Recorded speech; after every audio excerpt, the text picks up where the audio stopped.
घाट के ऊपर के चिराग नगर के रेप कांड में आया नया मोड़, युवती का बयान निकला झूठा। देखिए समीर ने क्या कुछ कहा हमसे बातचीत करते हुए। मुंबई टीवी, हर खबर सच के साथ। मैं हूं अफजल शेख और आप देख रहे हैं मुंबई टीवी। जिस तरीके से एक खबर में हमने विस्तार से बताया था कि घाट के ऊपर के चिराग नगर में रहने वाली फिजा शेख ने एक समीर नामक युवक पर काफ़ी गंभीर आरोप लगाए थे कि उसने मुझे पहले किडनैप किया और उसके बाद जो है मेरे साथ रेप किया। इस तरीके का आरोप जो है समीर पर लगाया था और समीर के ये सब आरोप लगने के बाद घाटकोपर पुलिस द्वारा उसे उठाया गया और उसे पूछताछ की गई। पूछताछ करने के बाद समीर का यही जुमला था कि अगर मैं फिजा को कहीं बाहर ले जाया रहूँगा तो आप जो कानूनी कार्रवाई करना चाहते हो मुझसे कर सकते हो। इसी बात से डटा रहा समीर और आखिरकार समीर का सच जो है यहाँ पर देखते हुए पुलिस ने उसे रिहा किया। अगर बात करें पूरा मामला जब उजागर हुआ, मुंबई टीवी द्वारा जब उजागर हुआ तो ये मामले को जांच करने के लिए पुलिस ने टीम बनाया और युवती को भी बुलाया और युवक समीर को भी बुलाया।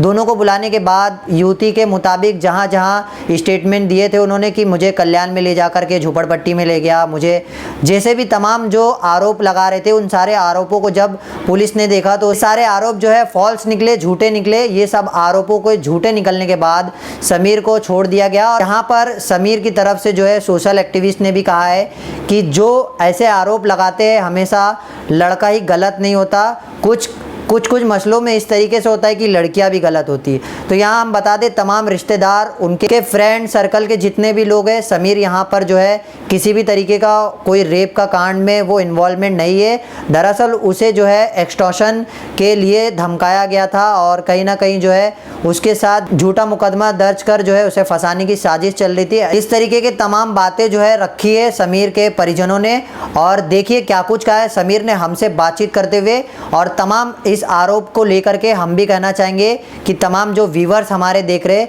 वो यहाँ समीर को अब गलत ना ठहराए, क्योंकि यहाँ पर पूरी तरीके से निष्पक्षता की जांच करते हुए पुलिस ने जो है फैसला सुनाया है। और ये सारे मामलों को लेकर के एक तरफ अगर लड़का देखा जाए तो वो अपने सच पर अभी भी कायम है। और साथ ही बता दे इस तरीके की घटना होने के बाद समीर ने हमें जो है उसका मोबाइल दिखाया। उसके मोबाइल पर जो है जो लड़की ने आरोप लगाया उसके चैट का स्क्रीनशॉट भी हम आपको दिखाएंगे, किस तरीके से लड़की द्वारा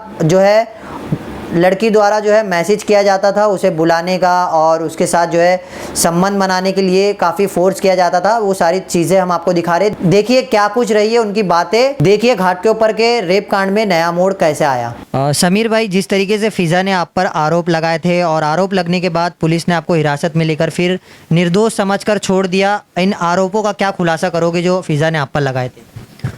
तो मतलब मुझ पर जो फिजा ने सब लगा रही थी ये सब आरोप, मैंने बोला कि मैं पुलिस वाले लोग को बोला कि सर मैं ये सब मामले में नहीं हूँ, मैं लड़की को कहीं लेके ही नहीं गया। तो पुलिस वाले मतलब मुझे यही बोल रहे थे कि लड़की सब तेरा बयान दे रही है, तू लड़की को यहाँ ले गया वहाँ लेके गया। तो मैं पुलिस वाले को ये भी बोला, मतलब सर अगर आप वहाँ जाओ, मैं जहाँ से लड़की बता रही है सब मैं यहाँ कर रहा हूँ वहाँ कर रहा हूँ, अब वहाँ का फोटेज निकाल दो, अगर मैं रहूँगा तो मुझ पर केस बना देना आप। तो पुलिस वाले ने मुझे ये बोले कि मैं जा रहा हूँ, बोले अगर तू बेटा तू गलत रहेगा तो तेरे पर केस बनेगा। तो मैं बोला हाँ ठीक है। और फिलहाल फिजा की चाची मुझसे बहुत चिढ़ती थी पहले से ही, मतलब उन्हें मुझे पहले भी पकड़ी, मुझे भी मना करी कि ऐसा बात मत कर, उससे मत कर। बीच में मैं बात करना बंद कर दिया तो अलग अलग नंबर से मुझे कॉल करती थी, कॉल करके धमकी देती थी, तू बात नहीं करेगा तो मैं हाथ काटूंगी, मैं ये करूँगी। वो सब मेरे पास फ़ोटो वगैरह आज भी सब पड़ी है, उसकी चैट वगैरह जो भी उस लड़की की थी। किस लिए करती थी वो? प्रेम संबंध में आने के लिए या ऐसा कुछ उसका था इरादा कि आपके साथ कुछ गलत करना, एक्सटॉर्शन मांगना? अब पहले तो उससे मेरे से बहुत ज़्यादा प्रेम करती थी और इस वक्त का मैं बोल नहीं सकता कुछ, जो मतलब वो फ़िलहाल मेरे पर करी है सब उसकी चाची का करा दे रही है। अच्छा, आप जो बोल रहे हो कि फिजा आपके पीछे लगी हुई थी, क्या सबूत है आपके पास? हाँ मेरे पास पूरे मतलब हर एक चैट पड़ी है मेरे पास, जो भी हम लोग की बात होती थी हर एक चीज़ पड़ी है। ये भी मेरे पास एक फ़ोटोज़ है जो जब उसकी शादी हुई थी वो टाइम की भी फ़ोटो मेरे पास है, उन्हें खुद से सेंड करी थी मेरे को, आज भी मेरे अकाउंट में सेव है सब फ़ोटो। अच्छा, एक आरोप वो ये भी लगा रही थी कि उनके शोहर आपके काफ़ी अच्छे दोस्त? नहीं, मैं उसके शौहर को पहचानता ही नहीं था, मैं उसके शौहर से आज तक मेरी बात ही नहीं हुई है, वो रहता कहाँ मुझे वो भी नहीं मालूम। तो क्या लगता है, मतलब आप तो एक हो, आपको फंसाया गया, आपने क्लियर आकर के कहा, और भी काफ़ी लोग जो है आपको लगता है कि उन लोगों को भी फंसाया गया होगा? जब मुझे फंसाया गया तो और भी लोग को ऐसा फंसाया गया रहेगा आगे पीछे। अब शायद आज मेरे को फंसाया गया, कल किसी और को ऐसा फंसाएंगे तो बोल नहीं सकते कुछ। तो इन आरोपों को लेकर के जो है फिजा को क्या कहना चाहोगे जो अभी आपसे माफ़ी मांग रही है उसको लेकर? नहीं, मुझे माफ़ तो नहीं करना। अगर मेरे पर लोग केस कर रहे हैं तो मुझे भी वही करना है उन लोग के पर। और जितने इस सब में इन्वॉल्व है वो सब पे मुझे करना है। वो शायद कोई भी, उसकी चाची हो, उसका आदमी हो या करीम हो, मतलब जो भी इस केस में इन्वॉल्व था, मुझे उस पर केस करना है। घाट के ऊपर के जो रेप कांड में नया मोड़ आया है उसको लेकर के फिरोज़ा खान हमारे साथ मौजूद है, सोशल एक्टिविस्ट है। इस मामले को लेकर के बात करेंगे। जिस तरीके से समीर पर जो आरोप लगे थे उसको लेकर के जो अभी खुलासा हुआ है, उस खुलासे को लेकर क्या कहना चाहेंगे? 5 जून को जो मुंबई न्यूज़ से के माध्यम से जो यूट्यूब पर न्यूज़ दिखाई गई है वो सरासर गलत है। मुझे उसके सच्चाई सामने वाले लोग को यहाँ पर सबको बताना। सबसे पहले तो मैं घाटकोपर के जो सीनियर सर है जितेंद्र अगरकर सर, उनको थैंक्स बोलना चाहूँगी कि उन्होंने इन्वेस्टिगेट करके जो बंदा झूठे केस में था उन्होंने उसमें से मतलब सच्चाई बाहर निकाली, सच का साथ दिया। करीम ने इतना मतलब गंदा आरोप लगाया है पुलिस चौकी पे कि लोग चाय पानी लेके छोड़ते। अगर आपने फुटेज देखा होगा जो करीम ने ही डाला है यूट्यूब पर, उसमें वो अधिकारी लिख रहा है अगर वो चाय पानी लेके छोड़ना हुआ रहता तो वो एनसी लिखता ही क्यों वो बंदे को खड़े करके, समीर को। ये पहला पॉइंट है मेरा। और सेकेंडली मैं उनको भी बोलना चाहूँगी कि joint commissioner of law and order के जो हेमंत नागरेकल सर है, उनको भी बोलना चाहूँगी कि ये झूठे केस में जो लड़की ने फंसाई है और अब्दुल करीम ने जो इतनी बड़ी मुहिम चलाई है, ज़रा उनको भी एफआईआर उनके कायदे के हिसाब से उनके ऊपर भी एफआईआर होनी चाहिए और हमारा मतलब सुनवाई होनी चाहिए। अच्छा, जैसे पुलिस ने निष्पक्षता करते हुए जांच को देखा और समीर को बाइज्जत जो है बरी किया अच्छा समझकर, तो जो आरोप लगाए थे उन आरोपों को लेकर के क्या जवाब देना चाहोगे? वो तो देखो बेटा, जो गलत था तो वो गलत ही निकलेगा, जो हम सही थे वो बच्चा वही दोहरा रहा था। और एक बोलूँगी कि चिराग नगर में पब्लिक केयर फाउंडेशन के नाम पर आयशा शेख मुन्नी और ये अब्दुल करीम, ये लोग ये दोनों तो यही काम करते हैं।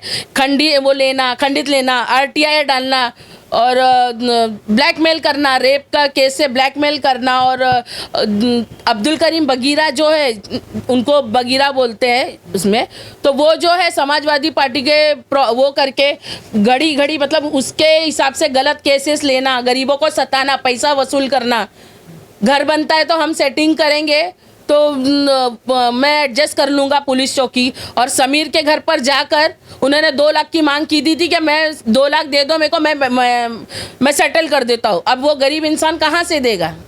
तो उन्होंने नहीं दिया तो उसने केस डाल दिया। लेकिन जो देखो सच रहता है वो सच ऊपर आया। इन्वेस्टिगेशन करने के बाद पुलिस वाले लोगों ने सच का साथ दिया और मुझे मतलब पुलिस वाले से कोई भी प्रॉब्लम नहीं है। ये जो गलत डाला है ना पुलिस वाले के खिलाफ, पुलिस कहीं गलत नहीं है। ये लॉकडाउन के चलते भी पुलिस कम होते हुए भी कल्याण तक मतलब जाकर सीसीटीवी कैमरा चेक किया गया और जो सच था वो सच हुआ। आज वो लड़का घर पर है, अगर वो सच नहीं रहता तो उसको अरेस्ट किया जाता। और मैं आपके माध्यम से अबू आज़मी साहब को ये भी बोलना चाहूँगी कि आपके पार्टी में ऐसा पद देते ऐसे लोगों को जो गरीबों को लूटते हैं, लोगों को फंसाते हैं, गरीबों से पैसा मांगते हैं।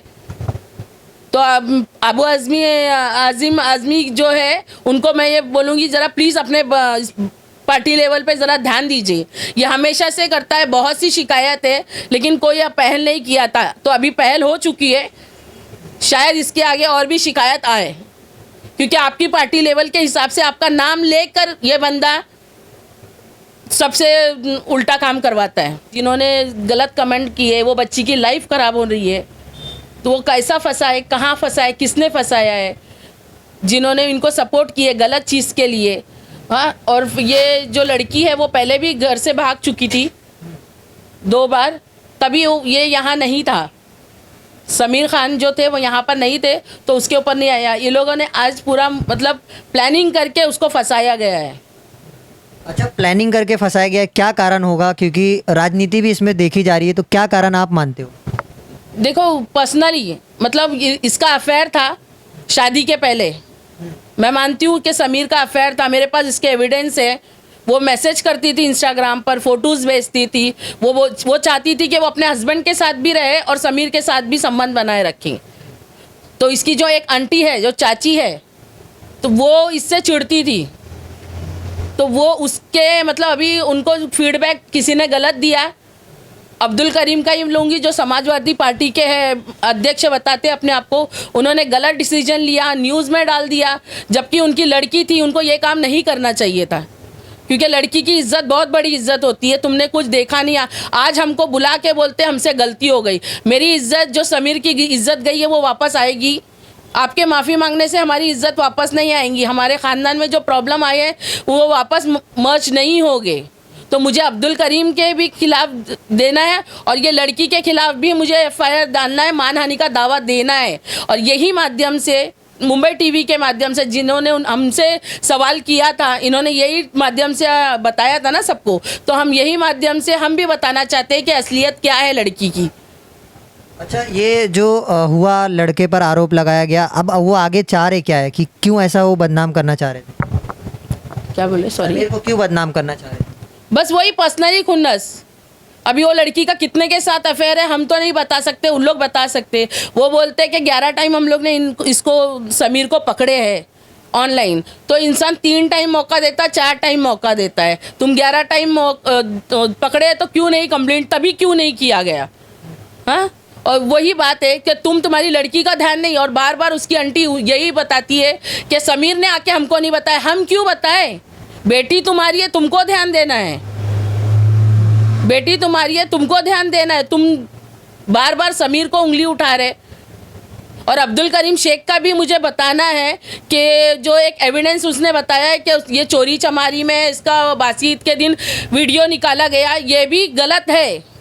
पुलिस चौकी में आपने गए, उसका वीडियो निकाला, आपको कैसा मालूम था कि ये एविडेंस काम आएगा, कि आपकी लड़की भागने वाली है इसको फंसाने का? ये खुला है यूट्यूब पे सबूत कि इसको फंसाने की प्लानिंग बहुत दिन से चल रही थी।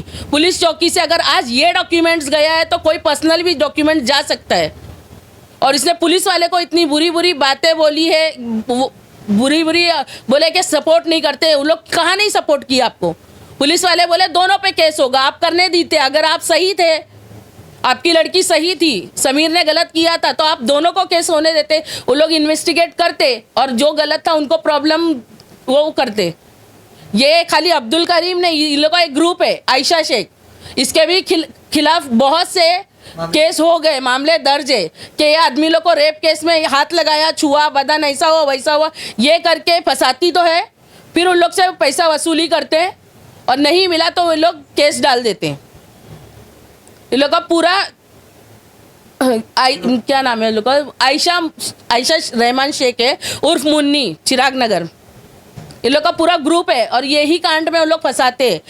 और ये भी बोलते हैं कि अगर फंस गए ना, क्योंकि लड़की की सुनवाई है, बार बार ये लोग यही बोलते हैं कि लड़की की सुनवाई है, तो लड़का अगर बेकसूर है तो उसकी सुनवाई कहाँ है? तो मैं आपके माध्यम से ये पूछना चाहूँगी और मैं बताना चाहूँगी जिसने कमेंट गलत किया है, तो आप अपना कमेंट अभी मुझे वापस दे कि मैं सही हूँ, समीर सही है, तो क्या करना चाहिए उसके साथ? मैं पब्लिक से यही भी पूछना चाहूँगी। ऐसी तमाम अपडेट से जुड़े रहने के लिए सब्सक्राइब करें मुंबई टीवी। मैं अफजल शेख फिर हाजिर होऊंगा एक नई न्यूज़ के साथ।